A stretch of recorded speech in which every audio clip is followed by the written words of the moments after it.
2022ஆம் ஆண்டுக்கான இடைக்கால வரவு செலவு திட்டத்தை நேற்று ஆகஸ்ட் 30 நாடாளுமன்றத்தில் சமர்ப்பித்து ஜனாதிபதியும் நிதியமைச்சருமான ரணில் விக்ரமசிங்க ஆற்றிய முழுமையான உரையின் தமிழாக்கம்.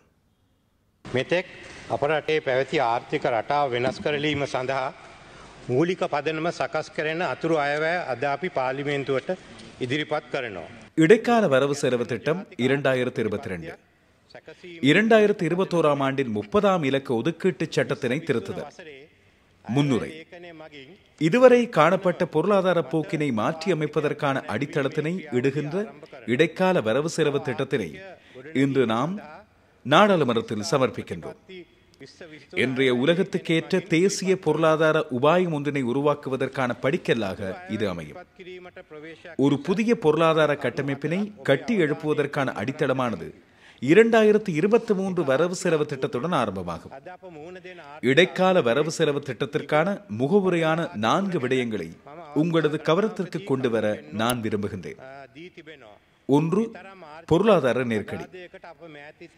பல்வேறு சந்தர்ப்பங்களில் தற்பொழுது நாம் எதிர்நோக்கி வருகின்ற பொருளாதார நெருக்கடியின் ஆழ அகலம் குறித்து நான் சுட்டிக்காட்டியுள்ளேன். இவ்வாறான மோசமான பொருளாதார வீழ்ச்சியொன்றின் அண்மைக்கால வரலாற்றில் நாம் சந்தித்ததில்லை. இந்நாட்டின் மக்களில் சிலர் இப்பிரச்சனைகளின் பாரதூரத்தினை இன்னும் சரியாக புரிந்து கொள்ளவில்லை. கஷ்டங்கள் மற்றும் துன்பங்கள் பற்றி நாம் எடுத்து கூறிய போது அவர்கள் ஏளனம் செய்தனர். அவர்கள் நீர் கொதிக்கும் வரை பானையில் மகிழ்ச்சியில் நீந்தி விளையாடும் நண்டுகளை போன்றே நினைத்துக் கொண்டிருக்கின்றனர். எனினும் அவர்களில் பொறுப்புடன் சிந்திக்கின்றவர்களும் இருக்கின்றனர். அவர்கள் இந்த அழிவின் ஆழத்தினை அடையாளம் கண்டிருக்கின்றனர். இதனால் எரிகின்ற தீயினை அணைப்பதற்கு அவர்கள் முயல்வதுடன் அதற்காக அர்ப்பணிப்புடனும் செயற்படுகின்றனர். 2. பொருளாதார நெருக்கடியான காரணங்கள். நாடு சுதந்திரத்துக்கு பின்னர் 74 வருடங்கள் பின்னடைந்துள்ளது என்பது இந்த நாட்களில் பொதுவாக கேட்கக்கூடிய பிரசித்தமான கோஷம் ஒன்றாகும். இந்த சுலோகங்களை இன்று கோஷிக்கின்றவர்கள் நாட்டினை அழித்தது காலனித்துவமாக்கல் என இதற்கு முன்னர் தொடர்ந்து கூறி வந்தவர்களாவர். இதுதான் கோஷங்களினால் வழிநடத்தப்படும் அரசியலின் யதார்த்தமாகும். அவர்கள் காலத்திற்கு காலம் தேவைக்கேற்ப தமது சொந்த அரசியல் நிகழ்ச்சி நிரல்களை திருப்திப்படுத்துவதற்காக மாத்திரம் சுலோகம் ஒன்றினை முன்வைத்தமை எமது பொருளாதாரம் சிதைவடைவதற்கான பிரதானமான காரணம் பொதுவான கொள்கைகளின் கீழ் முன்னோக்கி செல்வதற்கு பதிலாக அரசியல் கோஷங்களினால் வடிவமைக்கப்பட்ட பொருளாதார கொள்கைகளை பின்பற்றியமையாகும். குறுகிய நோக்குடைய இந்த பொருளாதார கொள்கைகளின் காரணமாக முன்னேற்ற பாதையில் பயணித்த நாடானது காலத்திற்கு காலம் வீழ்ச்சி அடைய ஆரம்பித்தது. அவ்வாறான பல தடுமாற்றங்கள் மக்களின் தேர்வுக்கான கற்பிதங்களாக மாறின. மக்கள் அவற்றினை எவ்வித மீளாய்வுமின்றி கொள்கைகளாக ஏற்றுக்கொண்டனர். தேசிய மயமாக்கல் என்ற போர்வையில் அரசாங்கம் தொழில் முயற்சிகளை தாமாகவே தொழிற்படுவதற்கு ஆரம்பித்த காலத்திலிருந்து இன்று வரை எமது நாட்டின் வரி வருமானத்தில் பெரும் பகுதி இத்தொழில் முயற்சிகளின் நஷ்டங்களை ஈடு செய்வதற்கே பயன்படுத்தப்பட்டுள்ளது. மக்களின் தேவைகளை நிறைவேற்றுவதற்காக ஒதுக்கீடு செய்யப்பட வேண்டிய பணம் கம்பெனிகளின் பெயரில் வீணடிக்கப்பட்டுள்ளது. அரசாங்கம் செய்ய வேண்டியது என்னவெனில் கொள்கைகளை உருவாக்கி அவற்றினை செயற்படுத்துவதேயாகும். இன்று அனைத்து விடயங்களும் அரசாங்கத்தினாலேயே செய்யப்படுகின்றன. மக்களும் அனைத்து விடயங்களையும் அரசாங்கத்திடமிருந்து எதிர்பார்க்கின்றனர். அரச உடைமை தொழில் முயற்சிகள் குறித்து மாத்திரமல்ல, வெளிநாட்டு முதலீடு தொடர்பான தகுந்த கொள்கைகள் கூட நாம் பின்பற்றவில்லை. காலம் முழுவதும் அத்தகைய வளங்களை பாதுகாத்தல் என்ற சாக்கு போக்கின் கீழ் நாட்டின் வள பயன்பாடு உகந்த முறையில் இடம்பெறவில்லை என்பதே உண்மையாகும்.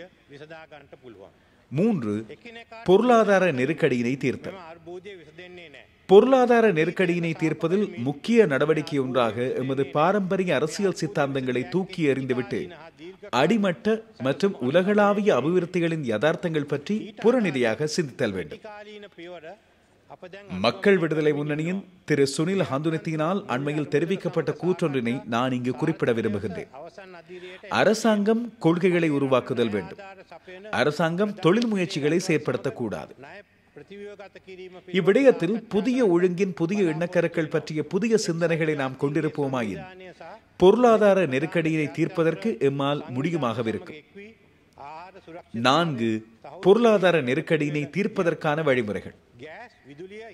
ஒருவரை ஒருவர் விரல் நீட்டுவதன் மூலம் பிரச்சனைகளுக்கான தீர்வினை எட்ட முடியாது. கடந்த கால நிகழ்வுகளை சபிப்பதன் மூலமும் அவற்றுக்கு தீர்வு காண முடியாது. குறுகிய மற்றும் நீண்ட கால திட்டங்களை பின்பற்றுவதனால் மாத்திரமே இந்நெருக்கடிக்கு தீர்வு காண முடியும். அவை தொடர்பான குறுகிய திட்டங்களை நாம் தற்பொழுது செயற்படுத்தி வருகின்றோம். சர்வதேச நாணய நிதியத்துடனான கலந்துரையாடல்கள் வெற்றிகரமாக அதன் இறுதிக்கட்டத்தினை அடைந்துள்ளன. படுகடன் மீள்கட்டமைப்பு தொடர்பாக எமது நாட்டுக்கு நிதியுதவினை வழங்குமாறு பிரதான பொருளாதார நாடுகளுடன் நாம் பேச்சுவார்த்தை நடத்தி வருகின்றோம். ஐக்கிய நாடுகள் சபையினால் வழிநடத்தப்படுகின்ற சர்வதேச நிறுவனங்களின் ஒத்துழைப்புடன் உணவு பாதுகாப்பினை உறுதிப்படுத்துவதற்கான நிகழ்ச்சி திட்டம் ஒன்றினை நாம் செயற்படுத்தி வருகின்றோம். திரவ பெட்ரோலிய வாயு, மின்சாரம் மற்றும் எரிபொருள் உள்ளடங்கலான அன்றாட தேவைகளை தடையின்றி வழங்குவதற்கான செயல்முறைகள் ஆரம்பிக்கப்பட்டுள்ளன. நாம் பாடசாலைகளை மீள ஆரம்பித்துள்ளோம். பல்கலைக்கழகங்களும் தற்பொழுது திறக்கப்பட்டு வருகின்றன. இந்த அனைத்து நடவடிக்கைகளிலிருந்தும் குறுகிய கால திட்டத்தில் நாம் தற்பொழுது சரியான பாதையில் பயணிக்கின்றோம் என்பது தெளிவாகின்றது. எனினும் இதன் மூலம் நாம் திருப்தி அடைய முடியாது. ஏறக்குறைய 25 வருடங்களுக்கு செயற்படுத்தக்கூடிய தேசிய பொருளாதார கொள்கை ஒன்றினை நாம் உருவாக்குதல் வேண்டும். அப்பொழுதே எமது கொள்கையினை எவ்வித தடையுமின்றி நாம் செயற்படுத்த முடியும். நான் ஆரம்பத்தில் குறிப்பிட்டது போன்று இந்த இடைக்கால வரவு செலவு திட்டமானது தேசிய பொருளாதார கொள்கைக்கான அத்திவாரமாக இருக்கும். 2023 வரவு செலவு திட்டத்தினூடாக தேசிய பொருளாதார கொள்கை ஒன்றினை உருவாக்குவதற்கு நாம் எதிர்பார்க்கின்றோம். 2025 වසරේදී 15% පමණ දක්වා වැඩි කිරීමට අපේ රාජ්‍ය මූල්‍ය ස්ථායීකරණ වැඩසටහන තුලින් බලාපොරොත්තු වෙනවා. இந்த இடைக்கால வரவு செலவு திட்ட உரையானது சர்வதேச நாணய நிதியத்துடனான இணக்கப்பாடுகள் மற்றும் 2023 வரவு செலவு திட்டத்தின் மூலம் மேற்கொள்ளப்படவுள்ள பொருளாதார உறுதிப்பாடு மற்றும் புத்துயிர் அளிப்பு என்பவற்றுக்கு தேவையான வேலை சட்டகத்தையும் தயாரித்துள்ளது. சர்வதேச நாணய நிதியத்துடன் கலந்துரையாடல் நிறைவுற்றதுடன் அது பற்றிய தகவல்களை பாராளுமன்றத்துக்கு சமர்ப்பிப்பதற்கு நான் எதிர்பார்க்கின்றேன். பொருளாதார நெருக்கடி, பொருளாதார நெருக்கடிகளுக்கான காரணங்கள், பொருளாதார நெருக்கடிகளுக்கு தீர்வு காணல் மற்றும் பொருளாதார நெருக்கடிகளை தீர்ப்பதற்கான வழிகள் என்ற விடயங்களை தற்பொழுது நாம் சுருக்கமாக கலந்துரையாடினோம். தற்பொழுது நான் இடைக்கால வரவு செலவு திட்ட முன்மொழிவுகளை உங்கள் முன் சமர்ப்பிப்பதற்கு விரும்புகின்றேன். பேரண்ட அரசரை வேலை சட்டகம் 2021 இறுதியளவில் மொத்த உள்நாட்டு உற்பத்தியில் 8.2% காணப்பட்ட அரசாங்கத்தின் வருமானத்தினை 2025 15% வரை அதிகரிப்பதற்கு எமது அரசரை உறுதிப்படுத்துகை நிகழ்ச்சி திட்டத்தின் மூலம் எதிர்பார்க்கப்படுகின்றது.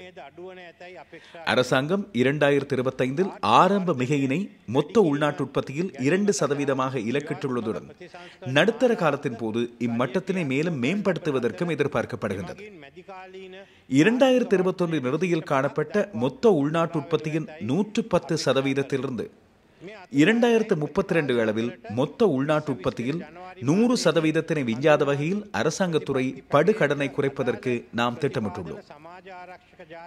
நடுத்தர காலத்தில் பணவீக்கத்தினை நடு ஒற்றை இலக்கம் ஒன்றுக்கு கட்டுப்படுத்தும் வகையில் குறைப்பதற்கு எதிர்பார்க்கப்படுகின்றது.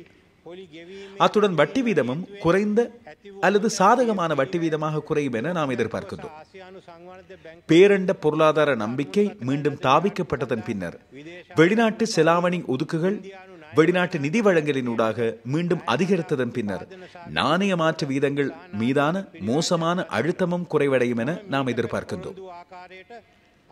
பொருளாதார வளர்ச்சியினை அதிகரிப்பதற்கான கட்டமைப்பு மறுசீரமைப்புகளை செயற்படுத்துவதனூடாக நடுத்தர கால பொருளாதார வளர்ச்சியானது 5% மீண்டும் அடைய முடியும் என எதிர்பார்க்கப்படுகின்றது. இடைக்கால வரவு செலவு திட்டத்தின் பிரதானமான விடயங்கள்.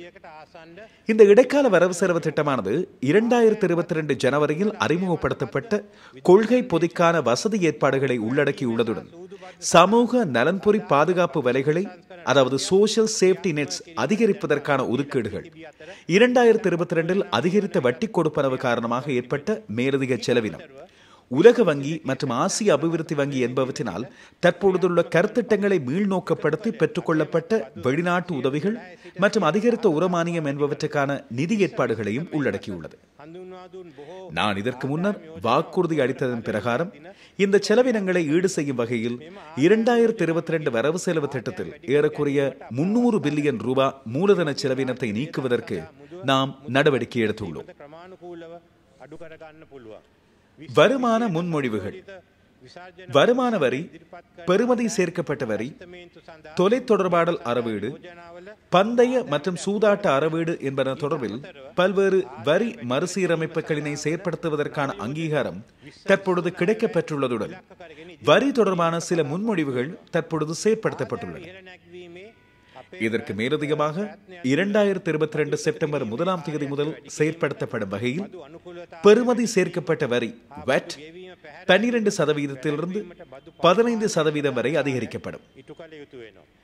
2022 மே மாதத்தில் அறிமுகப்படுத்தப்பட்ட அதிக வருமான முன்மொழிவுகள் 2022 அக்டோபர் 1ஆம் தேதியிலிருந்து செயற்படுத்தப்படும். இந்த முன்மொழிவுகளினை செயற்படுத்துவது வருமான அதிகரிப்புக்கு உதவியாக அமையும். இதன் மூலம் அரசாங்கத்தின் செலவினத்திற்காக பணம் அச்சிடுதலையும் படிப்படியாக குறைக்க முடியும்.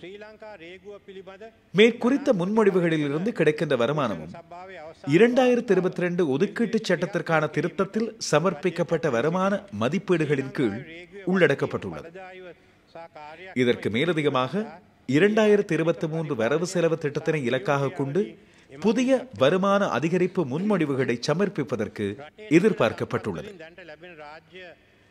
வரி நிர்வாகம்: வருமானத்தினை அதிகரிப்பதற்கான எமது முயற்சிகளில் வரி சேகரிப்பு வினைத்திறனை அதிகரிப்பதற்கும் வரி தவிர்ப்பினை தடுப்பதற்கும் வரி நிர்வாகம் மிகவும் முக்கிய பங்களிப்பினை செய்ய வேண்டியுள்ளது. தற்பொழுது காணப்படுகின்ற தேவைப்பாடுகளுக்கு மேலதிகமாக வருடாந்த வருமானம் மற்றும் வரி விடுவிப்பு எல்லையினை கருத்தில் கொள்ளாது 18 வயதுக்கு மேற்பட்ட அனைத்து வதிவாளர்களுக்கும் கட்டாய வரி பதிவொன்றினை அறிமுகப்படுத்துவதற்கு நான் முன்மொழிகின்றேன். இலங்கை சுங்கம் தொடர்பான ஜனாதிபதி விசாரணை ஆணைக்குழுவின் இறுதி அறிக்கையின் பரிந்துரைகளை செயற்படுத்துவதற்கு அரசாங்கம் கடமைப்பட்டுள்ளது. இலங்கை சுங்கத்தின் பொறுப்புகளை வினைத்திறனுடன் பயன்வலு மிக்கதாகவும் செயற்படுத்துவதற்கு அதன் நிறுவன, நிர்வாக மற்றும் தொழிற்பாட்டு செயற்பாடுகள் இதன் மூலம் உள்ளடக்கப்பட்டுள்ளன. வரி அல்லாத வருமானம்: தேசிய பொருளாதார நலன் மற்றும் வளங்களின் நிலைபேறான பயன்பாட்டுக்கு எவ்வித பாதிப்புமின்றி எமது கனிய வளங்களை மிகவும் சிறந்த வகையில் பயன்படுத்துவதனை உறுதிப்படுத்துவதற்கு உயர் தொழில்நுட்பங்களுடன் கூடிய கைத்தொழில் முதலீடுகள் தொடர்பாக இலங்கை பங்காளர்களுடன் இணைந்த தொழில் முயற்சிகளை தாவிப்பதற்கு வெளிநாட்டு முதலீட்டாளர்கள் மற்றும் அல்லது தொழில்நுட்பத்தினை கொண்டவர்களை கவருவதற்கு தேவையான நடவடிக்கைகளை எடுப்பதற்கு நான் முன்மொழிகின்றேன். செலவினத்தினை முகாமை செய்தல்: மூலதன செலவின கருத்திட்டங்களுக்காக மிகவும் விவேகமான மற்றும் சான்றினை அடிப்படையாக கொண்ட முன்னுரிமைப்படுத்தல் பொறிமுறை ஒன்றினை உருவாக்குவதற்கு தற்பொழுது நடவடிக்கை எடுக்கப்பட்டு வருகின்றது. கல்வி, சுகாதார பராமரிப்பு, பொது பாதுகாப்பு, அரசாங்க சேவை டிஜிட்டல் மயமாக்கல் மற்றும் சமூக பாதுகாப்பு போன்ற முன்னுரிமை துறைகளுக்கு நிதி அளிக்கப்படும். வினைத்திறன் மிக்க செலவின முகாமைத்துவத்திற்கு மிகவும் சிறந்த மற்றும் உறுதியான மேற்பார்வை அவசியமாகும். இவ்வகையில் அரசாங்க செயல்முறை சிறந்த முறையில் அது செயற்பட வேண்டிய வகையில் செயற்படுத்துவதனை உறுதிப்படுத்துவதற்கான பொறுப்பினை கொண்ட ஐக்கிய அமெரிக்காவில் காணப்படுகின்ற கண்காணிப்பாளர் நாயகம், அதாவது இன்ஸ்பெக்டர் ஜெனரல் போன்ற முறைமை ஒன்றினை ஸ்தாபிப்பதற்கு தேவையான சட்டங்களை அறிமுகப்படுத்துவதற்கும் நான் முன்மொழிகின்றேன். அரசாங்க நிறுவனங்களில் மோசடி, வீண்விரயம் மற்றும் துஷ்பிரயோகங்கள் இடம்பெறுவதை தடுப்பதற்கு அவற்றினை இனங்காண்பதன் மூலம் அரசாங்கத்தின் நன்மதிப்பினை பாதுகாப்பதற்கு இந்த கண்காணிப்பாளர் நாயகத்துக்கு அதிகாரம் அளிக்கப்படுவதுடன் தீவிரமாக செயற்படுதலும் வேண்டும். உகந்த முறையில் பயன்படுத்தல் மற்றும் வருமானம் ஈட்டக்கூடிய செயற்பாடுகளுக்கு பொருத்தமான சொத்துக்களை இனங்காணும் நோக்கத்துடன் அரசாங்கத்திற்கு சொந்தமான கட்டடங்கள் மற்றும் காணிகள் தொடர்பில் விரிவான கணக்காய்வு மேற்கொள்ளப்படுதல் வேண்டும். தெரிவு செய்யப்பட்ட உள்ளூராட்சி மன்றங்களை ஒன்றிணைத்தல். தற்பொழுது நாட்டில் 341 உள்ளூராட்சி மன்றங்கள் செயற்படுவதுடன் 24 மாநகர சபைகள், 41 நகர சபைகள் மற்றும் 276 பிரதேச சபைகள் இவற்றில் உள்ளடங்குகின்றன. இந்த உள்ளூராட்சி மன்றங்களுக்கிடையே வருமான மூலங்களை கொண்ட பல உள்ளூராட்சி மன்றங்கள் காணப்படுவது போன்று போதிய அளவு வருமான மூலங்கள் காணப்படாத உள்ளூராட்சி மன்றங்களும் உள்ளன. இது அவதானிக்கப்பட்டுள்ளது. இதனால் மிகவும் வினைத்திறன் மிக்க மக்கள் சேவையினை வழங்குதல் மற்றும் நிர்வாக நடவடிக்கைகளை இலகுபடுத்துவதற்காக ஆரம்ப கட்டமாக தெரிவு செய்யப்பட்ட பிரதேச சபைகள் சிலவற்றினை அவற்றுக்கு அண்மையில் அமைந்துள்ள நகர சபை அல்லது மாநகர சபையுடன் ஒருங்கிணைக்கப்படும். இத்திட்டத்தின் கீழ் 22 பிரதேச சபைகள் தெரிவு செய்யப்பட்டுள்ளன. அவ்வாறான உள்ளூராட்சி மன்றங்களின் விவரம் பின்னிணைப்பு 7 தரப்பட்டுள்ளது. மக்களுக்கான சேவையினை இலகுவாகவும் வினைத்திறனுடனும் வழங்குவதற்கும் உரிய வருமானத்தினை துரிதமாக சேகரிப்பதற்கும் நிகழ்நிலை வசதிகள் ஆன்லைன் சர்வீசஸ் வழங்குவதற்கு அனைத்து உள்ளூராட்சி மன்றங்களும் நடவடிக்கை எடுத்தல் வேண்டும். 2022 ஆண்டு நிறைவடைவதற்கு முன்னர் அனைத்து உள்ளூராட்சி மன்றங்களிலும் இவ்வாறான நிகழ்நிலை வசதியுடைய வருமான சேகரிப்பு முறைமை செயற்படுத்தப்படுதல் வேண்டும். பல்வேறு நோக்கங்களுக்காக ஸ்தாபிக்கப்பட்டுள்ள கருத்திட்ட அலுவலகங்கள் மற்றும் கருத்திட்ட அலகுகளில் குறிப்பிடத்தக்க அளவு எண்ணிக்கையிலான பதவியினர் மற்றும் உயர்ந்த கொடுப்பனவுகள் உள்ளடக்கப்பட்டுள்ளதனால் அவற்றினது செயல்பாடுகளினை மீளாய்வு செய்வது முக்கியமானதாகும். எனவே அவற்றினால் எதிர்பார்க்கப்பட்ட நோக்கம் நிறைவேற்றப்படுகின்றதா என்பதுடன் அவ்வாறான நிறுவனங்கள் தொடர்ந்து செயற்படுத்தப்பட வேண்டிய தேவை காணப்படுகிறதா என்பதை மீளாய்வு செய்வதற்கும் 3 மாத காலத்திற்குள் அமைச்சரவைக்கு அது தொடர்பான சிபாரிசினை சமர்ப்பிப்பதற்கும் குழு ஒன்றினை நியமிப்பதற்கு நான் முன்மொழிகின்றேன். அரசு துறை மறுசீரமைப்பு வினைத்திறன் மிக்க செலவு முகாமைத்துவத்தின் ஒரு பகுதியாக அரசாங்க ஊழியர்களின் எண்ணிக்கையினை சீர் செய்வதற்கு நான் முன்மொழிகின்றேன். இதன் முதற்கட்டமாக 5 வருட காலத்திற்கு சம்பளமற்ற விடுமுறையினை பெற்றுக்கொண்டு வெளிநாடு செல்வதற்கு அல்லது பல்வேறு பொருளாதார நடவடிக்கைகளில் ஈடுபடுவதற்கு விரும்புகின்ற அரசாங்க ஊழியர்களுக்கு நாம் தற்பொழுது அனுமதி வழங்கியுள்ளோம்.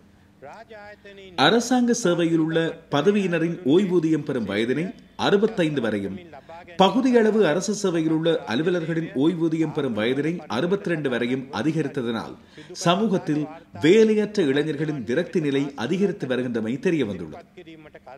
அதேபோன்று பெரும்பாலான பதவிகளில் பதவி உயர்வு வழங்குகின்ற போது ஓய்வூதியம் பெறும் வயது அதிகரித்ததன் மூலம் பதவி உயர்வினை எதிர்பார்த்துள்ள பெரும் எண்ணிக்கையிலான அலுவலர்களுக்கு அச்சந்தர்ப்பத்தினை பெற்றுக்கொள்ள முடியாதுள்ளது. எனவே இந்நிலையினை சீர் செய்வதற்கு ஓய்வூதியம் பெறும் வயது 60 குறைக்கப்படுகின்றது. அதேபோன்று தற்பொழுது அரசாங்க மற்றும் பகுதியளவு அரசு சேவையில் உள்ள 60 வயதினை பூர்த்தி செய்து பணியில் ஈடுபட்டு வருகின்ற அனைத்து அரசாங்க மற்றும் அரசு சார்பு ஊழியர்களும் 2022 12/31 முதல் பயன் வலுப்பெறும் வகையில் ஓய்வுறுத்தப்படுவர்.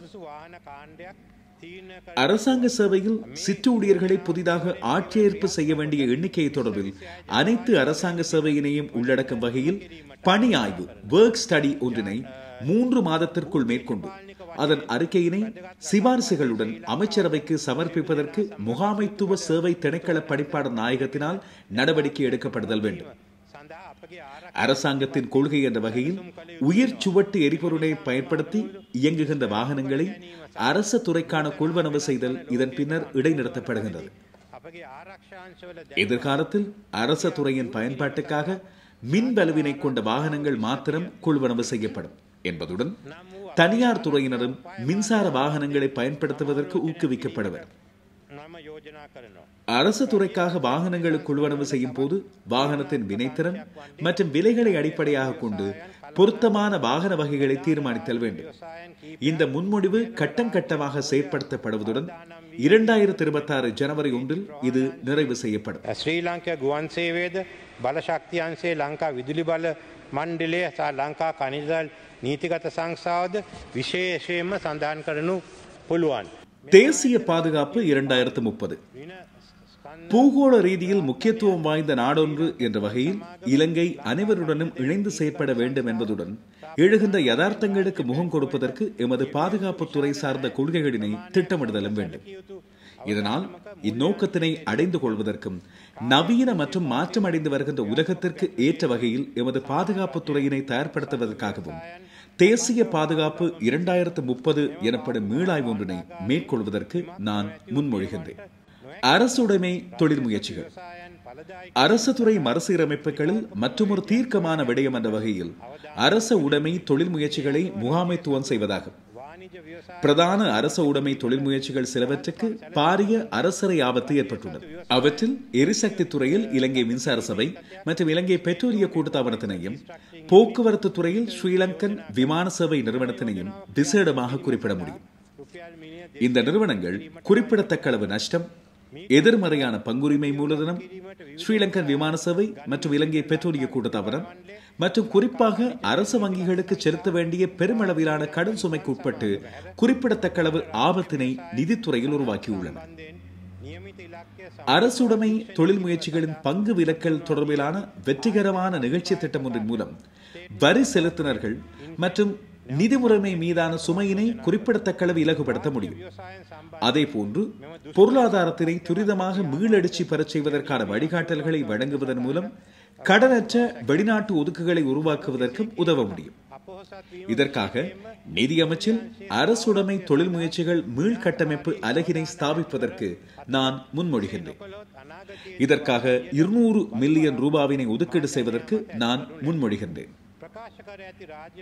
மறுசீரமைப்பு செய்யப்படுவதற்கு பல்வேறு முயற்சிகள் எடுக்கப்பட்டுள்ள இலங்கை மின்சார சபை, இலங்கை பெட்ரோலிய கூட்டுத்தாபனம் மற்றும் ஸ்ரீலங்கன் விமான சேவை நிறுவனம் தவிர்ந்த பிரதான 50 தொழில் முயற்சிகளுக்கான இலக்குகளை நெருக்கமாக அவதானிப்பதற்கான நிறுவன அபிப்பிராய கூற்றினை ஸ்டேட்மெண்ட் ஆஃப் கோஆபரேட் இன்டென்ட் அறிமுகப்படுத்தி மீண்டும் செயற்படுத்துவதற்கு நான் முன்மொழிகின்றேன்.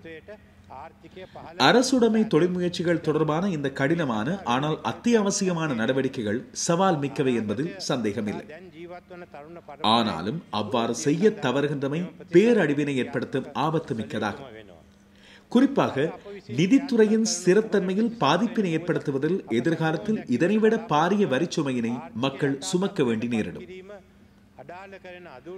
அரசிறை சட்டவாக்க மேற்பார்வை சட்டகம் முன்வைக்கப்பட்டுள்ள அரசிறை மறுசீரமைப்புகளானவை எமக்கு அந்நியமானவை அல்ல. இப்பிரச்சனைகள் நீண்ட காலமாக அவதானிக்கப்பட்டுள்ளதுடன் 2019 வரை இலங்கை இவ்வாறான பல மறுசீரமைப்புகளை செயற்படுத்தி அரசிறை உறுதிப்பாட்டினை நோக்கிய பாதையில் பயணித்துள்ளது. ஆயினும் துரதிர்ஷ்டவசமாக இவ்வாறான மறுசீரமைப்புகள் பின்னோக்கி சென்றுள்ளதுடன் இதனால் இன்று நாம் எதிர்நோக்கியுள்ள நிலைமைக்கு பொருளாதாரம் வீழ்ச்சியடைந்துள்ளது. இதற்கு வேறு மாற்று வழியொன்று இல்லை. எதிர்கால மற்றும் தற்பொழுது வாழ்கின்ற இளம் சந்ததியினரின் நலனை கருத்தில் கொண்டு இந்த மறுசீரமைப்புகளை கட்டாயம் செயற்படுத்த வேண்டியுள்ளது.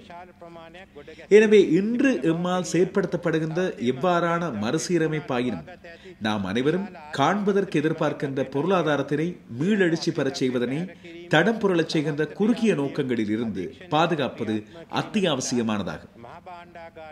இதற்காக வேண்டி உறுதியான அரசரை விதிகளை பிஸ்கல் ரூல்ஸ் உள்ளடக்கிய அரச நிதி முகாமைத்துவ சட்டம் பப்ளிக் ஃபைனான்ஸ் மேனேஜ்மெண்ட் ஆக்ட் ஒன்றின் கீழ் புதிய சட்டவாக்கங்களை நாம் அறிமுகம் செய்ய வேண்டியுள்ளது. அரச வருமானத்தினை அதிகரிப்பதற்கு தேவையான முன்மொழிவுகளை பரிந்துரைப்பதற்கும் அது தொடர்பான பிரச்சனைகளை கண்காணிப்பதற்குமான வழிவகைகள் மற்றும் வழிமுறைகள் பற்றிய பாராளுமன்ற குழுவினை parliamentary committee on ways and means ஸ்தாபிப்பதற்கு நான் முன்மொழிகின்றேன். அரசாங்க நிறுவனங்களில் உள்ள பயன்படுத்தப்படாத பொருட்களை அகற்றுதல். பெரும்பாலான அரசாங்க நிறுவனங்களில் பயன்படுத்தப்படாத அதிகளவிலான பொருட்கள் குவிந்து காணப்படுவதுடன் அவற்றினை அகற்றுதல் நீக்குதல் நீண்ட காலமாக மேற்கொள்ளப்படாததினால் குறித்த பயன்படுத்தப்படாத பொருட்களினை விற்பனை செய்து அரசாங்கத்திற்கு கிடைக்க வேண்டிய அதிகளவான லாபம் இல்லாமல் போகின்றது. இதனால் பயன்படுத்தப்படாத பொருட்களை அகற்றுவது தொடர்பான அனைத்து செயற்பாடுகளையும் கண்காணித்து செயற்படுத்துவதற்காக பொது திரைசேரியின் கண்ட்ரோலர் நாயகமும் உள்ளடங்கும் வகையில் அரசாங்க ஊழியர்கள் 3 பேரை கொண்ட குழு ஒன்று நியமிக்கப்படும். கடன் முகாமைத்துவம் தொடர்பில் விசேட கவனத்தினை செலுத்தி தற்பொழுது இலங்கை மத்திய வங்கி, திரைசேரி செயற்பாடுகள் திணைக்களம், வெளிநாட்டு வளங்கள் திணைக்களம், தேசிய வரவு செலவு திட்ட திணைக்களம் என்பவற்றின் கீழ் மேற்கொள்ளப்படுகின்ற கடன் முகாமைத்துவ செயற்பாடுகளுக்காக சுயாதீனமாக செயற்படக்கூடிய தேசிய கடன் முகாமைத்துவ நிறுவனம் national debt management agency NDMA பொது திரைசேரியின் கீழ் தாவிக்கப்படும். அரசாங்க மற்றும் தனியார் துறை பங்கு பற்றினர்களினால் மேற்கொள்ளக்கூடிய முதலீட்டு வாய்ப்புகளை இனங்காணுதல் மற்றும் முதலீட்டு ஊக்குவிப்புக்கான வசதிகளை வழங்குவதற்காக அரசாங்க மற்றும் தனியார் பங்கு பற்றுவதுடன் கூடிய தேசிய நிறுவனம் national agency for public private partnership NAPP ஒன்று தாவிக்கப்படும். இம்முன்மொழிவினை செயற்படுத்துவதற்காக 250 மில்லியன் ரூபாய் ஒதுக்கீடு செய்யப்படுகின்றது. நாணய மற்றும் நிதித்துறை நாட்டின் நாணயத்துறையினை வலுப்படுத்துவதற்கான பிரதான சட்டவாக்கமாக புதிய மத்திய வங்கி சட்டம் செயற்படுத்தப்படும்.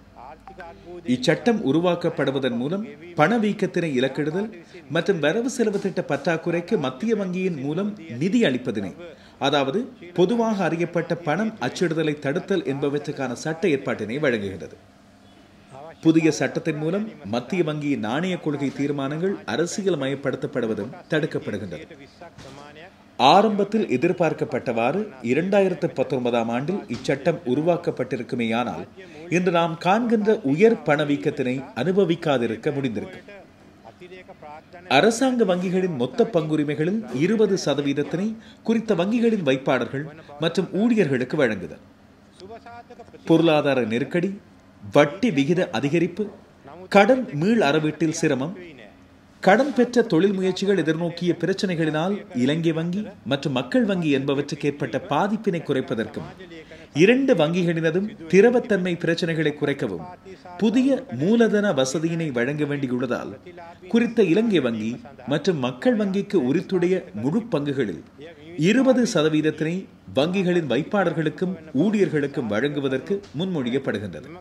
அரச நிதியீட்டம் மிகவும் குறைவாக காணப்படுவதனால் அரசு வங்கிகளுக்கு மேலதிக மூலதனத்தினை வழங்குவதற்கு இச்சந்தர்ப்பத்தில் அரசாங்கத்திற்குள்ள வாய்ப்பு வரையறுக்கப்பட்டுள்ளது என்பதனை குறிப்பிட விரும்புகின்றேன். බොහෝ දෙනා මුණ දෙන දුෂ්කරතා මම හොඳින් දන්නවා. ඇතැම් ප්‍රාග්ධන වියදම් කපා හැරීම තුළින් අවදාමට ලක්වී හැකි ප්‍රජාවන් සඳහා පුළුල් වූ සහයෝගයක් ලබා දීමට ඉඩක් සොයා ගැනීමට මම තීරණය කළේ ඒ නිසයි. சமூக நலன்புரி சமூக நலன்புரி சட்டம் 2002 சட்டம் ஒன்றாக உருவாக்கப்பட்டது. ஆயினும் இதுவரை முறையாக நடைமுறைப்படுத்தப்படவில்லை. சமூக நலன்புரி சபை தற்பொழுது செயற்படுத்தப்பட்டுள்ளதுடன் தரவுத்தளம் அல்லது சமூக பதிவகம் ஒன்றினை ஸ்தாபிப்பதற்கு தரவு சேகரிப்பு செயல்முறை தற்பொழுது முன்னெடுக்கப்படுகிறது. பக்கச்சார்பற்ற ஊர்ஜிதப்படுத்தக்கூடிய அளவுகோல்களின் மூலம் பயன்பெறுநர்களை அடையாளம் காண்பதற்கான புதிய பொறிமுறை ஒன்றும் ஸ்தாபிக்கப்பட்டுள்ளது. இது வெளிப்படைத்தன்மையான சட்டங்கள் மற்றும் முறைமைகள் செயற்படுத்தப்படுவதனை உறுதிப்படுத்தும். இச்செயல்முறை நிறைவேற்றுவதுடன் நலன்புரி நிகழ்ச்சி திட்டங்கள் மிகவும் சிறந்த முறையில் இலக்கிடப்படுவதுடன் பயனாளர்களின் வங்கிக் கணக்குகளில் நேரடியாக பணத்தினை வைப்பு செய்வதற்கும் முடியுமாகவிருக்கும். தற்பொழுது நிலவுகின்ற நெருக்கடிகளினால் பெரும்பாலானோர் எதிர்நோக்குகின்ற சிரமங்களை நான் நன்கு அறிவேன். இதனால் தான் மூலதன செலவினத்தினை குறைத்து பாதிக்கப்பட்டுள்ள மக்களுக்கு அதிகரித்த சலுகையினை வழங்குவதற்கு நான் தீர்மானித்துள்ளேன். நீங்கள் அறிந்த வகையில் வேலை இழப்பு, விவசாய உற்பத்திகளின் வீழ்ச்சி மற்றும் பல்வேறு காரணங்களினால் பயிர் செய்கை மேற்கொள்ள முடியாமை போன்றவற்றினால் பாதிக்கப்பட்டவர்களுக்கு அவசர உதவியாக மேலதிக மாதாந்த கொடுப்பனவினை வழங்குவதற்கு 2022 மே முதல் ஜூலை மாதம் வரை மேலதிகமாக 31,000 மில்லியன் ரூபாவை அரசாங்கம் செலவிட்டுள்ளது. மேற்குறித்த பாதிப்புகளுக்கு உட்பட்டவர்கள் மீதான பொருளாதார நெருக்கடியினால் ஏற்படும் அழுத்தத்தினை குறைப்பதற்கு 2022 ஆண்டில் எதிர்வரும் 4 மாதங்களுக்கு இந்த நிகழ்ச்சி திட்டத்தினை தொடர்ந்தும் செயற்படுத்துவதற்கு நான் முன்மொழிகின்றேன். கர்ப்பிணி தாய்மார்களுக்கு தற்பொழுது வழங்கப்படும் 20,000 ரூபாவிற்கு மேலதிகமாக மேலும் 2,500 ரூபாவினை மாதாந்த மேலதிக கொடுப்பனவாக வழங்குவதற்கு நான் முன்மொழிகின்றேன். மிகவும் அவசர உதவி தேவைப்படும் போஷாக்கு குறைபாட்டினால் பாதிக்கப்பட்ட ஏறக்குறைய 61,000 குடும்பங்கள் காணப்படுவதாக அறிக்கைகள் தெரிவிக்கின்றன. 2022 ஆண்டில் எதிர்வரும் 4 மாதங்களுக்கு அவ்வாறான குடும்பம் ஒன்றுக்கு மாதாந்தம் 10,000 ரூபாவினை வழங்குவதற்கு நான் நடவடிக்கை எடுப்பேன். மேற்குறித்த நிகழ்ச்சி திட்டங்கள் அனைத்தையும் 4 மாதங்களுக்குள் செயற்படுத்துவதற்கு 46,600 மில்லியன் ரூபாவினை நான் ஒதுக்கீடு செய்கின்றேன். அண்மை காலமாக மண்ணெண்ணெய் விலையில் ஏற்பட்ட அதிகரிப்பு கடற்தொழிலில் ஈடுபட்டுள்ள சிறு மீன்பிடி படகுகளுக்கும் மின்சார வசதியற்ற பெருந்தோட்ட பிரதேசங்களில் வாழுகின்ற மக்களுக்கும் பெரும் சிரமங்களை ஏற்படுத்தியுள்ளது. சமகால பொருளாதார நெருக்கடியினை குறைப்பதற்கும் சமூக ஸ்திரத்தன்மையினை மீள நிர்மாணிக்கும் நிகழ்ச்சி திட்டங்களை செயற்படுத்தவும் உலக வங்கியின் கீழ் 133 பில்லியன் ரூபாய் ஒதுக்கீடு செய்யப்பட்டுள்ளது. இதற்கமைவாக தற்பொழுது நிலவுகின்ற பொருளாதார நெருக்கடி காரணமாக பாதிக்கப்பட்ட ஏறக்குறைய 3.2 மில்லியன் மக்களுக்கு உடனடி நிவாரணம் வழங்குவதற்கு இந்த வரவு செலவு திட்டத்தினை சமர்ப்பிப்பதற்கு முன்னர் பாராளுமன்றத்தில் சமர்ப்பிக்கப்பட்ட குறை நிறைப்பு மதிப்பீட்டினூடாக அங்கீகாரத்தினை பெற்றுக்கொண்டேன். இதன் கீழ் தற்பொழுது சமுர்த்தி உதவி பெறுகின்ற ஏறக்குறைய 1.7 மில்லியன் குடும்பங்களுக்கு அவர்கள் பெறுகின்ற மாதாந்த சமுர்த்தி உதவி தொகையினை 5,000 ரூபாவிலிருந்து 7,500 ரூபாய் வரைக்குமான தொகையொன்றாக அதிகரித்து வழங்கப்படும். இதற்கு மேலதிகமாக சமுர்த்தி கொடுப்பனவுகளை எதிர்பார்த்து காத்திருப்பு பட்டியலில் உள்ள ஏறக்குறைய 7,26,000 குடும்பங்களுக்கு தற்காலிகமாக 5,000 ரூபாய் உதவுத்தொகை வழங்கப்பட்டுள்ளது. அத்துடன் முதியோர், அங்கவீனமுற்றோர் மற்றும் சிறுநீரக நோயாளர்களுக்கு செலுத்தப்பட்ட கொடுப்பனவு 5,000 ரூபாவிலிருந்து 7,500 ரூபாய் வரைக்குமான தொகையொன்றாக அதிகரிக்கப்பட்டது. மேலும் இந்த தொகையினை எதிர்பார்த்து காத்திருப்பு பட்டியலில் இருந்தவர்களுக்காக தற்காலிக ஏற்பாடாக 5,000 ரூபாய் உதவி வழங்கப்பட்டது.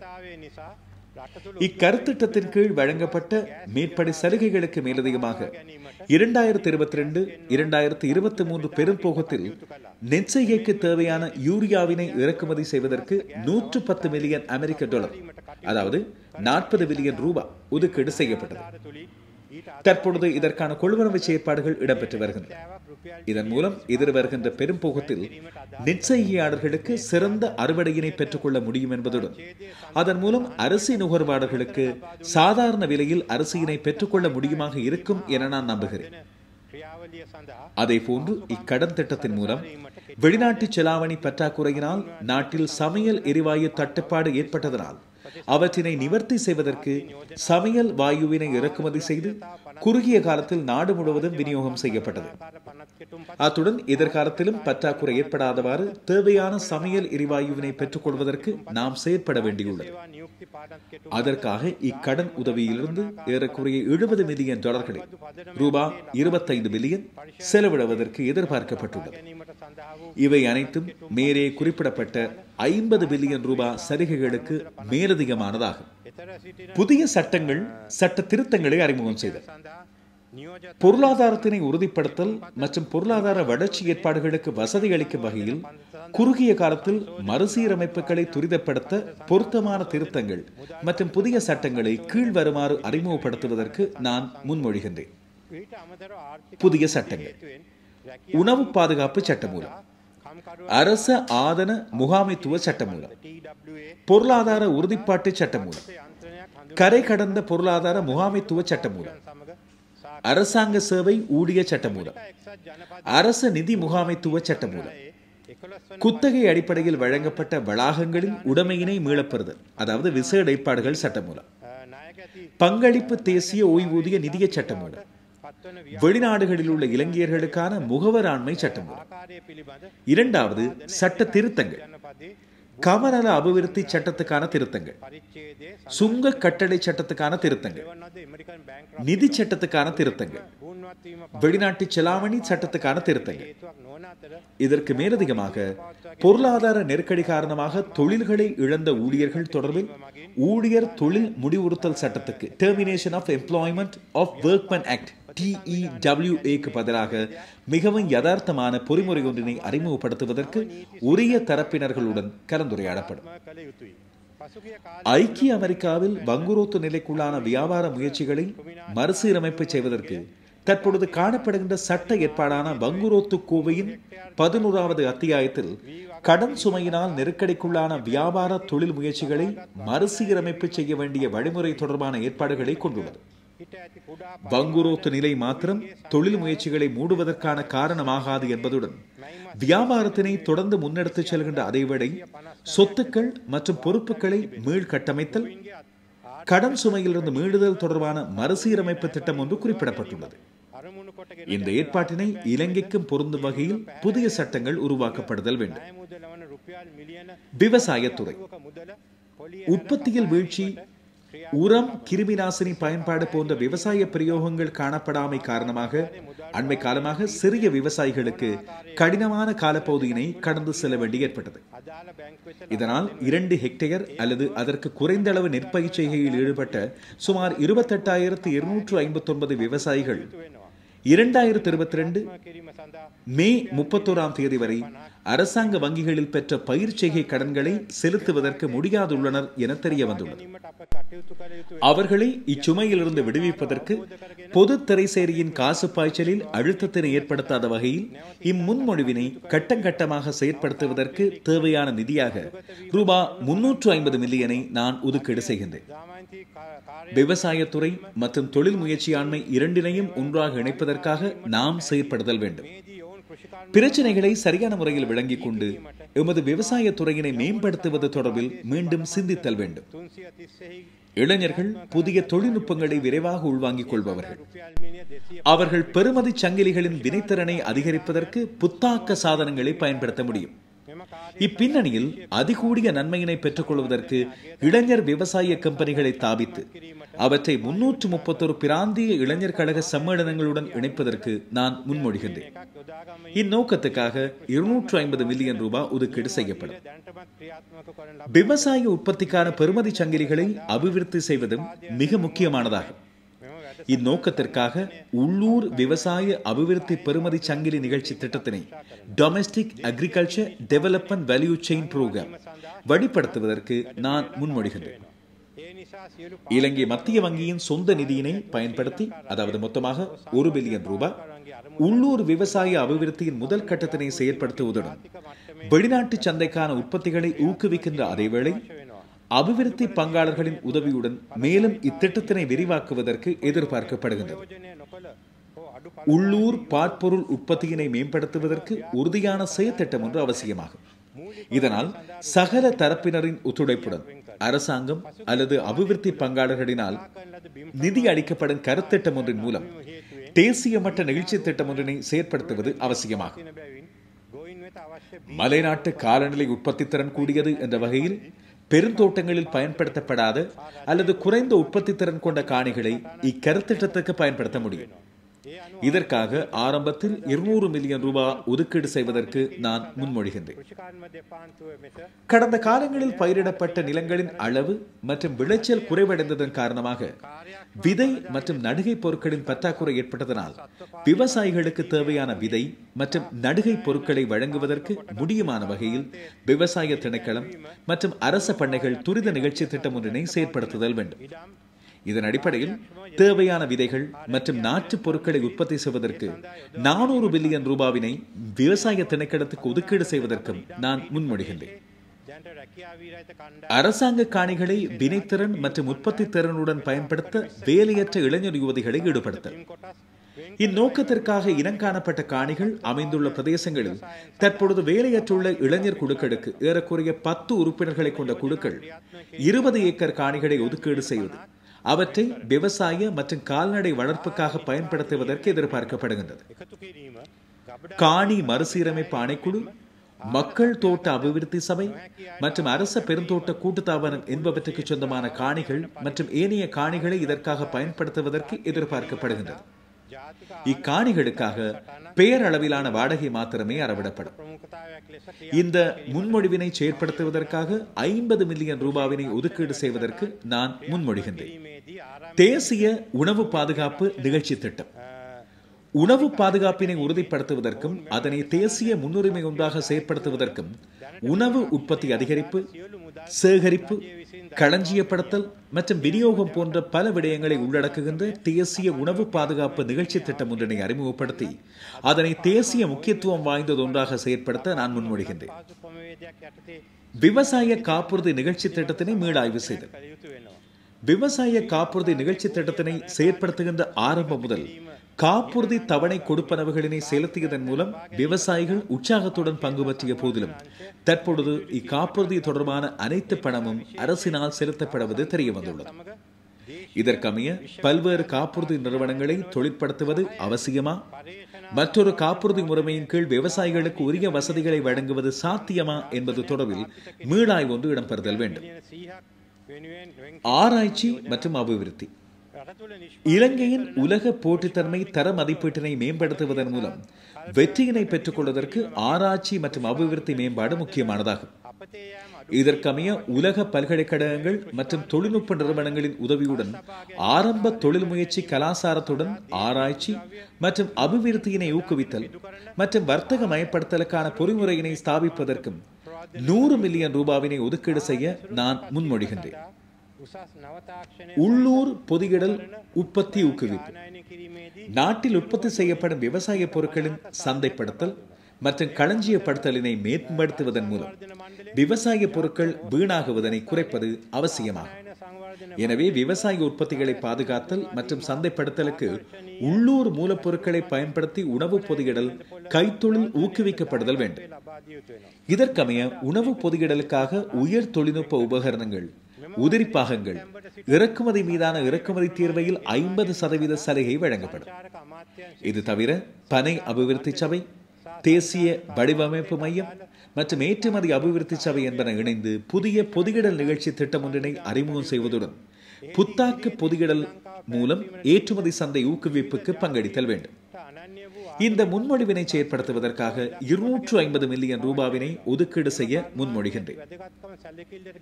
சுற்றுலாத்துறை ஊக்குவிப்பு. இவ்வருடத்தின் செப்டம்பர் மாதத்திலிருந்து அதிகமான சுற்றுலா பயணிகளை கவரும் வகையில் சுற்றுலா சபை மற்றும் சுற்றுலா தொழில்துறையுடன் தொடர்புற்ற ஏனைய நிறுவனங்களின் ஒத்துழைப்புடன் விசேட நிகழ்ச்சி திட்டங்களை சுற்றுலாத்துறை அமைச்சு ஏற்பாடு செய்தல் வேண்டும்.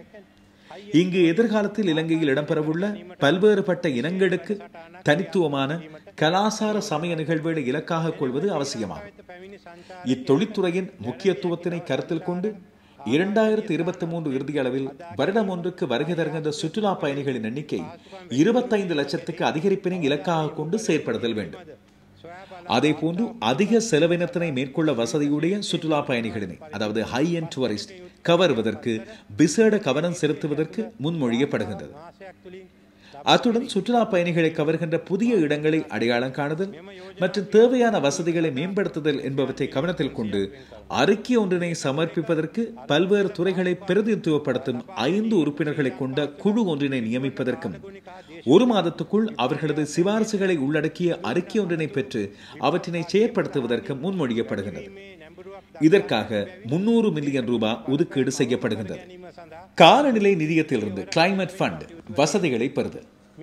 இலங்கைக்குள் ஏற்படுகின்ற காலநிலை மற்றும் வானிலை தாக்கங்கள் காரணமாக ஏற்படுகின்ற விபத்துக்கள், அனர்த்தங்கள் மற்றும் சொத்துக்களின் அழிவு என்பன அதிகரித்து வருவதனை காணக்கூடியதாக உள்ளது. காலநிலை தாக்கத்தினை குறைப்பதற்கான நடவடிக்கைகளை துரிதமாக முன்னெடுக்க வேண்டியுள்ளது.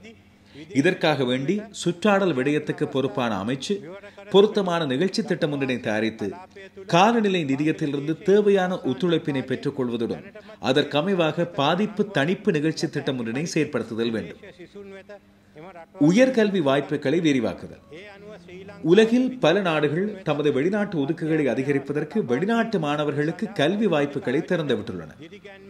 தெற்காசிய பிராந்தியத்தில் பங்களாதேஷ், இந்தியா மற்றும் நேபாளம் போன்ற நாடுகள் தமது வெளிநாட்டு செலாவணி இருப்புகளை கட்டியெழுப்புவதற்கு வெளிநாட்டு மாணவர்களுக்கு தமது நாடுகளை திறந்துவிட்டுள்ளன. இதற்கமைய இலங்கையும் வெளிநாட்டு மாணவர்களுக்கு கல்வி வாய்ப்புகளை வழங்குவதற்கு தனியார் முதலீட்டினை ஊக்குவிக்க வேண்டிய தேவை உள்ளது. விஞ்ஞானம், தொழில்நுட்பம், பொறியியல் மற்றும் கணித பாடங்களுடன் ஸ்டெம் சப்ஜெக்ட்ஸ், நிதி, தகவல் தொழில்நுட்பம், மருத்துவம் என்பவற்றுக்கு விசேட கவனம் செலுத்தும் வகையில் இலங்கைக்குள் கிளை பல்கலைக்கழகங்களை தாபிப்பதற்கான வசதிகளை வழங்குவதற்கு நான் முன்மொழிகின்றேன். இந்நோக்கத்திற்காக தேவையான போது தேவையான இடங்களில் திருத்தங்களுக்கு உட்படும் வகையில் கம்பெனிகள் சட்டம், பல்கலைக்கழக சட்டம் மற்றும் ஏனைய சட்டங்களில் காணப்படுகின்ற ஏற்பாடுகளுக்கு அமைவாக இந்த கிளை பல்கலைக்கழகங்களை ஸ்தாபிப்பதற்கான அனைத்து வசதிகளும் முதலீட்டு சபையினூடாக அரசினால் வழங்கப்படும். உயர்கல்வியில் தனியார் முதலீட்டுக்கான வாய்ப்புகளை உருவாக்குவதன் மூலம் அரசாங்கத்தின் வளங்கள் அதற்காக பயன்படுத்தப்படுவதனை தவிர்ப்பதுடன் அதன் மூலம் இலவச கல்வி பாதுகாக்கப்பட்டு அதனை தற்பொழுது காணப்படும் மட்டத்தினை விட மேலும் விரிவாக்குவதனை உறுதிப்படுத்துவதற்கு அரசாங்கத்திற்கு முடியுமாக இருக்கும். இந்த பல்கலைக்கழகங்களில் கற்பதற்கு இலங்கை மாணவர்களுக்கு புலமை பரிசில்களும் வழங்கப்படும். கொத்தலாவல பாதுகாப்பு பல்கலைக்கழகத்தின் கிளை வளாகம் ஒன்றினை குர்நாகலில் திறப்பதற்கு முன்மொழியப்படுகின்றது. திறன் அடிப்படையில் புதிய வேலைவாய்ப்புகளுக்கு வசதி அளித்தார். இலங்கை தொழிற்சந்தையில் முன் பயிற்சி எதுவுமற்ற நிலையில் தொழில் புரிவதனால் கிடைக்கின்ற அனுபவத்தினை கொண்டு பணியாற்றுவோர் பலர் உள்ளார்கள். இவர்களுக்கு தொடர்புடைய கோட்பாட்டு அறிவு உள்ளடங்கலாக அதிக பயிற்சி மற்றும் தகமையினை வழங்க வேண்டிய அவசியம் காணப்படுகின்றது. இதன் மூலம் வேலையில் உற்பத்தி திறன் வளர்ச்சி அடைவதுடன் திறன்மிக்க பதவி அணியினை கொண்டிருப்பதன் மூலம் வியாபார தொழில் முயற்சிகளுக்கு உலகளாவிய பின்னணியில் போட்டித்தன்மை மிக்க இடமொன்றினை பெற்றுக் கொள்வதற்கு முடியுமாக இருக்கும். அதே போன்று வேலை தேடுனர்கள் மிகவும் வினைத்திறன் மிக்க வேலை வாய்ப்புகளை பெற்றுக்கொள்ளும் அதேவேளை வெளிநாட்டு வேலை வாய்ப்புகளையும் பெற்றுக் கொள்கின்றனர். கோவிட்-19 தொற்று மற்றும் பொருளாதார நெருக்கடி என்பவற்றின் காரணமாக தமது தொழில்களை பலர் இழந்துள்ளதுடன் அவர்களுக்கு புதிய தொழில் வாய்ப்புகள் தொடர்பான பயிற்சிகள் வழங்கப்பட வேண்டியுள்ளது. சுதந்திர வர்த்தக வலயத்தில் உள்ள தொழிற்சாலைகளில் ஒத்துழைப்பு மட்ட ஊழியர்களாக சப்போர்ட் லெவல் ஸ்டாஃப் பணியாற்றிய கிராமிய பிரதேசங்களைச் சேர்ந்தவர்கள் ஏறக்குறைய 5 வருட காலம் வரை பணியாற்றிவிட்டு மீண்டும் தமது கிராமங்களுக்கு செல்கின்ற நிலை ஏற்பட்டுள்ளது.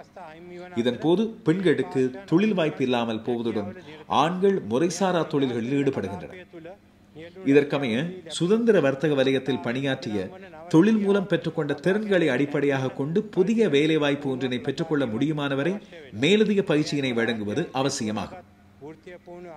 அரசாங்க துறையில் உள்ள தெரிவு செய்யப்பட்ட பயிற்சி நிறுவனங்கள் யுத்கோப்ஸ், விடிஏ, நைட்டா போன்ற மற்றும் வாழ்க்கை தொழிற்பயிற்சி துறையில் ஒழுங்குபடுத்துகிற நிறுவனமான டிவெக் இதன் ஒத்துழைப்பையும் பெற்று குறித்த தொழிலாளர்களுக்கு பயிற்சி அளித்து NVQ சான்றிதழினை வழங்குவதற்கு இம்முறைமையின் மூலம் இயலுமாக இருக்கும். இதற்காக 200 மில்லியன் ரூபாவினை ஒதுக்கீடு செய்வதற்கு நான் முன்மொழிகின்றேன். சிறிய அளவு சுயதொழில் வாழ்வாதார தொழில்களில் ஈடுபட்டுள்ள சமூகங்களின் தொழிற் பாதுகாப்பினை உறுதிப்படுத்தும். நகர மற்றும் கிராமிய பிரதேசங்களில் வாழ்கின்ற சமூகங்களில் பெரும்பாலானவர்கள் சிறிய அளவு சுயதொழில் வாழ்வாதார தொழில்களில் லைவ்லிஹுட் ஆக்குபேஷன் ஈடுபட்டுள்ளார்கள். இந்த சமூகத்தின் வாழ்க்கை தொழிலுக்காக தொழில்நுட்பம் மற்றும் புத்தாக்கத்தில் பகுதி நேர அல்லது குறுகிய கால பயிற்சிகளை வழங்குவதன் மூலம் அப்பதவிகளின் உற்பத்தி திறன், பாதுகாப்பு மற்றும் சுகாதாரம் என்பன அதிகரிப்பதுடன் உற்பத்தியின் தரமும் மேம்பட்டிருக்கும். இந்நோக்கத்திற்காக அரசாங்கத்தின் கீழ் இயங்குகிற ஒவ்வொரு வாழ்க்கை தொழிற்பயிற்சி நிலையத்திலும் சமூகங்களை வலுப்படுத்துவதற்கான சமுதாய அலகுந்தினை தாவிப்பதற்கு முன்மொழியப்படுகின்றது. பயிற்சி நிலையங்களில் காணப்படாத தொழில்நுட்ப சேவைகள் வெளியிடங்களிலிருந்து பெறப்படுவதுடன் பயிற்சி வசதிகள் குறித்த சமூகத்துக்காக வழங்கப்படும். இதற்கமைவாக உணவு மற்றும் குடிபான தயாரிப்பு, கருவாடு தயாரிப்பு, மரக்கறி உலர வைத்தல், தையல், பின்னல், கடைச்சல், நெய்தல், பித்தளை கைத்தொழில் மற்றும் கொல்லம் தொழில் என்பவற்றை வாழ்வாதாரமாக பயிற்சி நிலையங்களில் நடத்துதல் மற்றும் கிக் பொருளாதாரத்தை கிக் எகனாமி அடிப்படையாக கொண்ட நிகழ்நிலை சுய தொழில்கள், online self employment based economy ஏற்பாடு செய்யப்படும். ஏனைய வாழ்க்கை தொழில்கள் தொடர்பற்ற முறைசாரா பயிற்சிகளை வழங்குவதற்கும் பயிற்சியின் பின்னர் சான்றிதழ் வழங்குவதற்கும் ஏற்பாடு செய்யப்பட்டுள்ளது. முறைசார் பயிற்சியின் பின்னர் தற்பொழுது ஈடுபட்டுள்ள தொழிலினை வினைத்திறனாகவும் பயன்மிக்கதாகவும் புரிய முடியும் என்பதுடன் உணவு மற்றும் ஏனைய உற்பத்திகளை தரமாக வழங்கவும் முடியும். இதன் மூலம் அவர்களது தொழில் பாதுகாப்பினை உறுதிப்படுத்துவதுடன் அவர்களது வியாபாரமும் மேம்படுத்தப்படும். இச்செயற்திட்டத்துக்காக 200 மில்லியன் ரூபாவினை ஒதுக்கீடு செய்வதற்கு நான் முன்மொழிகின்றேன். வழங்கல் சங்கிலியினை மிகவும் வினைத்திறனாக மாற்றுவதற்கு மரக்கறி மற்றும் பழங்கள் போக்குவரத்துக்காக புகையிரத வசதிகளை பயன்படுத்துதல். மரக்கறி, பழங்கள், பூக்கள் மற்றும் தேயிலை உற்பத்திகளை மலைநாட்டு பிரதேசங்களில் இருந்து கொழும்பு மற்றும் நகர பிரதேசங்களுக்கு எடுத்துச் செல்வதற்கான போக்குவரத்தானது விவசாயிகள், உற்பத்தியாளர்கள் மற்றும் வியாபார சமூகத்திற்கு முக்கியமானது போன்றே உணவுப் பொருட்கள் பழுதாகாமல் பாதுகாப்பதற்கு நுகர்வோருக்கு முக்கியமானதாகும்.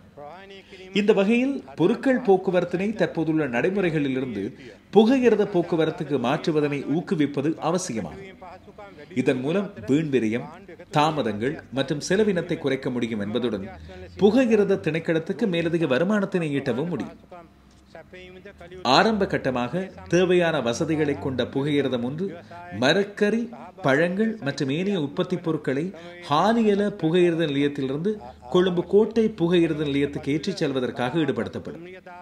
இதற்கேற்ப ஹாலியல, பண்டாரவளை, ஹப்புதலை, பட்டிப்பொல மற்றும் நானோயா புகையிரத நிலையங்களில் சரக்கேற்றல் வசதிகள் மேம்படுத்தப்படுதல் வேண்டும். அதேவேளை பொருட்சேகரிப்பு நிலையங்களை ஸ்தாபிப்பதற்கும் சேகரிப்பு நிலையங்களிலிருந்து உரிய புகையிரத நிலையங்களுக்கு போக்குவரத்து வசதிகளை வழங்குவதற்கும் கூட்டுறவு சங்கங்கள் மற்றும் தனியார் தொழில் முயற்சிகளின் பங்களிப்புடன் செயல்முறை ஒன்று அமுல்படுத்தப்படும். பொருட்களை கொழும்பிலிருந்து பதுளைக்கு ஏற்றிச் செல்வதற்கு மொத்த வியாபாரிகளை ஊக்குவிப்பதற்கு பொருத்தமான நிகழ்ச்சி திட்டம் ஒன்றினை செயற்படுத்துவதற்கு புகையிரத திணைக்களம் நடவடிக்கை எடுத்தல் வேண்டும்.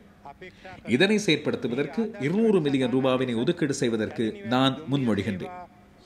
புகையிரத துறை தரம் மற்றும் வினைத்திறன் மேம்பாட்டுக்கான தனியார் முதலீடுகளை பெற்றுக்கொள்ளும். மக்களுக்கு வினைத்திறன் மிக்க உயர்தர போக்குவரத்து சேவையினை வழங்குவது அரசாங்கத்தின் முன்னுரிமை பணி என்ற வகையில் இந்நிகழ்ச்சி திட்டத்தினை தற்பொழுது காணப்படுகின்ற உட்கட்டமைப்பு வசதிகளை பயன்படுத்தி புகையிரத போக்குவரத்து சேவையினை அபிவிருத்தி செய்வதற்கு தனியார் துறை முதலீடுகளை பயன்படுத்துவதற்கு எதிர்பார்க்கப்படுகின்றது. இந்த வகையில் களனிப்பாதை புகையிரத சேவையினை மாதிரி கருத்திட்டம் ஒன்றாக மாடல் அபிவிருத்தி செய்வதற்கு எதிர்பார்க்கப்படுகின்றது. இதன் போது முதலீட்டாளர்களை தெரிவு செய்தல் போட்டி விலை மனு கூறல் செயல்முறையின் அடிப்படையில் இடம்பெறும். வர்த்தகம் மற்றும் முதலீடு. அரசாங்கத்தின் பேரண்ட பொருளாதார மறுசீரமைப்பு நிகழ்ச்சி திட்டமானது ஏற்றுமதிகள் மற்றும் ஏற்றுமதியினை அடிப்படையாக கொண்ட வெளிநாட்டு நேரடி முதலீட்டினை அதிகரிப்பதற்கு, பிராந்திய மற்றும் பூகோள வழங்கல் சங்கிலிகளை அடைந்து கொள்வதற்கு, பூகோள பொருளாதாரத்துடன் மீள இணைவது தொடர்பாக கவனம் செலுத்தப்பட்டுள்ளது. இதற்கேற்ப அரசாங்கம் துணை தீர்வைகள் பராட்டரிப்ஸ் வடிவத்தில் காணப்படுகின்ற வர்த்தக தடங்கல்களை படிப்படியாக இல்லாதாக்க தீர்மானித்துள்ளது. இவ்விடயம் அத்தகைய தீர்வை தாராளமயமாக்கலினால் கடுமையாக பாதிக்கப்பட்ட கைத்தொழில்கள் மற்றும் ஊழியர்களுக்கு ஒத்துழைப்பு வழங்குவதற்கான வர்த்தக செம்மையாக்கல் ட்ரேட் அட்ஜஸ்ட்மெண்ட் புரோகிராம் நிகழ்ச்சி திட்டம் ஒன்றின் இணைப்பின் மூலம் நடைமுறைப்படுத்தப்படும். 31/3/2018 அதிகளவான பங்காளர்களின் விருப்பத்துடன் உருவாக்கப்பட்ட ஏற்றுமதி ஒத்துழைப்புக்கான வேலை திட்டமான தேசிய ஏற்றுமதி உபாயத்துக்கு அரசாங்கம் ஒத்துழைப்பினை வழங்கும். குறிப்பாக தென்கிழக்காசிய பிராந்தியத்தில் ஏற்றுமதி வளர்ச்சியின் தூண்டற் காரணியாக இருந்த பிராந்திய பெறுமதி சங்கிலிகளுடன் பிராந்திய வர்த்தக உடன்படிக்கைகளை மேற்கொள்ளும் முயற்சிகளை நாம் மீண்டும் ஆரம்பிப்போம். தேவையான காணிகளை வழங்குதல், மின்சார சபையின் செயற்பாடுகளை மீள் கட்டமைப்பதன் மூலம் மின்சாரத்தினை பெற்றுக்கொள்ளும் இயலுமையை மேம்படுத்துதல் மற்றும் இலங்கையின் எரிசக்தி உற்பத்தி செலவினை குறைத்தல் ஆகியவற்றுக்காக மீள் புதுப்பிக்கக்கூடிய எரிசக்தி மூலங்களை மேலும் விரிவாக்குவதற்கு அரசாங்கம் வசதிகளை ஏற்படுத்தி கொடுக்கும். ஏறக்குறைய 80% காணிகளுக்கு அரசாங்கம் உரிமையாளர் என்ற வகையில் உள்நாட்டு மற்றும் வெளிநாட்டு முதலீட்டாளர்களுக்கு தேவையான வசதிகளுடன் காணிகளை ஒதுக்கீடு செய்வதற்கு நடவடிக்கை எடுக்கப்படும். ஆரம்பத்தில் பல்வேறு உபகார பத்திரங்களின் கீழ் கையடிக்கப்பட்டிருந்த காணிகளுக்கான உரித்து சாதனங்களை வழங்குவதற்கான நிகழ்ச்சி திட்டம் ஒன்றினை நாம் செயற்படுத்தவிருக்கின்றோம். வெளிநாடுகளில் வாழ்கின்ற இலங்கையர்களின் ஒத்துழைப்பினை பெற்றுக் கொள்வதற்கு ஒருங்கிணைப்பு மையம் ஒன்றாக தொழிற்படுகின்ற வெளிநாட்டில் உள்ள இலங்கையர்களுக்கான அலுவலகம் ஒன்றினை ஸ்தாபிப்பதற்கு நான் முன்மொழிகின்றேன். இந்த அலுவலகமானது உலகம் முழுவதும் பரவி வாழ்கின்ற இலங்கையர்களின் பல்வேறு நிறுவனங்களை உள்ளடக்கியிருக்கும். முதலீடுகளை கவர்தல், சுற்றுலாத்துறையினை ஊக்குவித்தல் மற்றும் அதனை ஒத்த விடயங்களை ஒருங்கிணைப்பது இதன் பிரதான பணியாகும்.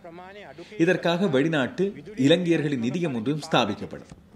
இந்த நிகழ்ச்சி திட்டத்துக்காக அங்கு வருகின்ற சிங்கள, தமிழ், முஸ்லிம், பேர்கர் போன்ற அனைத்து இலங்கையர்களினதும் ஒத்துழைப்பினை பெறுவதற்கு எதிர்பார்க்கப்படுகின்றது. மின்சார துவிச்சக்கர வண்டிகளை தயாரித்தல். எரிபொருள் பாவனையினை குறைக்க நோக்கத்துடன் மின்சார துவிச்சக்கர வண்டிகள் தயாரிப்பானது உள்நாட்டு தொழில்துறை ஒன்றாக ஊக்கமளிக்கப்படும். எனவே 50% அதிகமான பெறுமதி சேர்ப்புடன் உள்நாட்டில் மின்சார துவிச்சக்கர வண்டிகளை தயாரிப்பதற்கு தேவையான இறக்குமதி செய்யப்பட்ட உதிரி பாகங்கள் மற்றும் உபகரணங்களுக்கு வரிச்சலுகை வழங்கப்படும். ஆளுகையினை, அதாவது கவர்னன்ஸ் பலப்படுத்துதல் மற்றும் ஊழலுக்கு எதிராக போராடுதல். ஆளுகையினை பலப்படுத்துவதற்கும் ஊழலுக்கு எதிராக போராடுவதற்குமான விரிவான சட்ட ஏற்பாடு ஒன்று உருவாக்கப்படும்.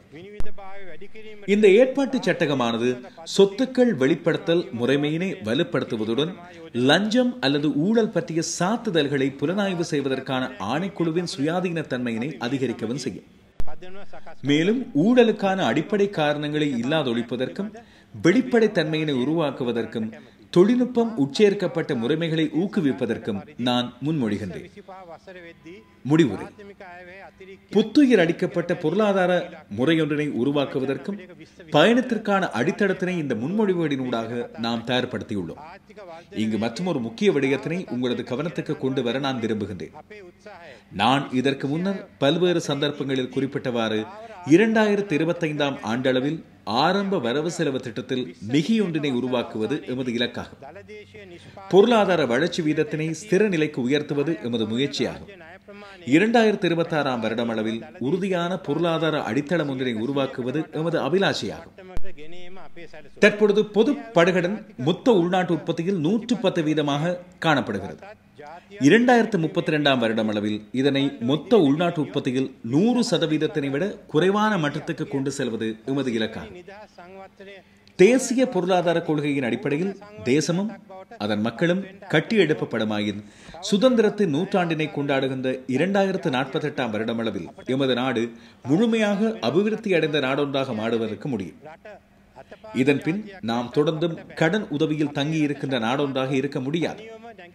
வலுவான பொருளாதாரங்களை கொண்ட ஏனைய நாடுகளினால் தலையீடு செய்யக்கூடிய துரும்பொன்றாக நாம் தொடர்ந்தும் இருக்க முடியாது. எமது ஒருமித்த நோக்கு அனைத்தும் சுயாதீனமாக எழுந்திருப்பதற்கு வலுவானதும் நிலையானதுமான நாடொன்றாக எமது நாட்டினை மாற்றி அமைத்தல் வேண்டும். எமது நாட்டின் வியாபார தொழில் முயற்சிகளை உலக சந்தையில் போட்டியிடும் நிலைக்கு எடுத்துச் செல்லல் வேண்டும். விவசாய ஏற்றுமதிகள் மீதான உலக சந்தையில் இடம் ஒன்றினை பெற்றுக் கொள்வதற்கு நாம் தொடர்ந்து முயற்சி செய்ய வேண்டும். சமூக நீதியினை பேணக்கூடிய உரிய சந்தர்ப்பங்களை வழங்குகின்ற ஒழுக்க விழுமியமிக்க அறிவார்ந்த சமூகம் ஒன்றினை நாம் உருவாக்குதல் வேண்டும். பொதுவான இணக்கப்பாட்டுடன் ஐக்கியமாக ஒன்றுபட்டு செயற்படாதவரை இவை அனைத்தினையும் எம்மால் அடைந்து கொள்ள முடியாது. இந்த எதிர்பாராத நிலைமையினை எதிர்கொள்வது நம் அனைவரினதும் பொறுப்பு என்ற வகையிலும் இந்நாட்டினதும் தேசத்தினதும் தேவைகளை முன்னுரிமைப்படுத்த வேண்டியதனாலும் இந்த பாராளுமன்றத்தில் உள்ள அனைத்து கட்சிகளையும் சர்வகட்சி அரசாங்கம் ஒன்றுடன் இணைந்து கொள்ளுமாறு நான் தொடர்ந்து அழைப்பு விடுத்து வருகிறேன். அரசாங்கத்தின் குறித்த செயற்பாடுகளினால் நாம் சர்வகட்சி அரசாங்கத்துடன் இணைய மாட்டோம் என சில கட்சிகள் குறிப்பிடுகின்றன. சில கொள்கைகள் காரணமாக இணைந்து கொள்ள முடியாது என்று வேறு சில கட்சிகள் குறிப்பிடுகின்றன. இத்தருணத்தில் நான் அவர்களுக்கு வலியுறுத்தி கூற வேண்டிய விடயம் ஒன்று உள்ளது. சர்வகட்சி அரசாங்கத்தின் செயற்பாடுகள் அல்லது அதன் கொள்கைகளை தீர்மானிப்பது நான் அல்ல. இது ஒரு தனி மனிதன் அல்லது ஒரு கட்சியினால் நிர்வகிக்கப்பட மாட்டாது. அரசாங்கத்தின் அனைத்து பங்காளர்களினதும் இணக்கப்பாட்டின் அடிப்படையில் தான் உருவாக்கப்படும். எனவே நீங்கள் ஏற்றுக்கொள்ளாத கொள்கைகள் அல்லது நடைமுறைகள் காணப்படுமாயின் அவற்றை சர்வகட்சி அரசாங்கத்திற்குள் மாற்றி அமைப்பதற்கான உரிமையும் அதிகாரமும் உங்களிடம் உள்ளதென நான் மீண்டும் இச்சந்தர்ப்பத்தில் வலியுறுத்தி கூற விரும்புகின்றேன். எனவே தனிப்பட்ட அரசியல் இலக்குகளை புறந்தள்ளிவிட்டு நாட்டினையும் தேசத்தையும் மீள கட்டியெழுப்புகின்ற பணியில் இச்சபையில் உள்ள உங்கள் அனைவரையும் இந்த நாட்டில் உள்ள அனைத்து பிரஜையையும் ஒன்றிணையுமாறு நான் கோரிக்கை விடுக்கின்றேன். நாம் அனைவரும் ஒன்றிணைந்தால் எமது தாய் நாட்டினை உயர்வடைய செய்ய முடியும். மாறி வருகின்ற உலகத்துடன் சரிசமனாக நின்று போட்டியிட்டு வெற்றியடையும் தேசம் ஒன்றினை உருவாக்குவதற்கு எம்மால் முடியும். நாம் இச்சந்தர்ப்பங்களை தவற விடுவோமாயின் உலகத்தின் விளிம்பு நிலைக்கு தள்ளப்படுவோம். மகாபுல புலமை பரிசில் தொடர்பாக தயாரிக்கப்பட்ட தொலைக்காட்சி நாடகத்துக்கு பண்டார எகிரியகுடவினால் எழுதப்பட்ட ஆஜி தபர லாகிலா பாட்டின் வரிகளை உங்களுக்கு ஞாபகப்படுத்த விரும்புகின்றேன்.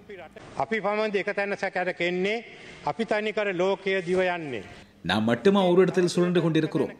எம்மை தனித்து விட்டு உலகம் ஓடி செல்கின்றது. அதனால் இனிமேலும் ஓரிடத்திலேயே சுழன்று கொண்டிருக்காது. எமது நாட்டுக்காக ஒன்றிணைவோம். உலகத்துடன் முன்னோக்கி விரைந்து செல்வதற்கு இயலுமான பலம் வாய்ந்த பொருளாதாரம் ஒன்றையும் அறிவு நிறைந்த சமுதாயம் ஒன்றினையும் உருவாக்குவோம். நன்றி. ආර්ථිකයක් සහ දැනුවෙන් පරිපූර්ණ සමාජයක් නිර්මාණය කරමු. ස්තුතියි.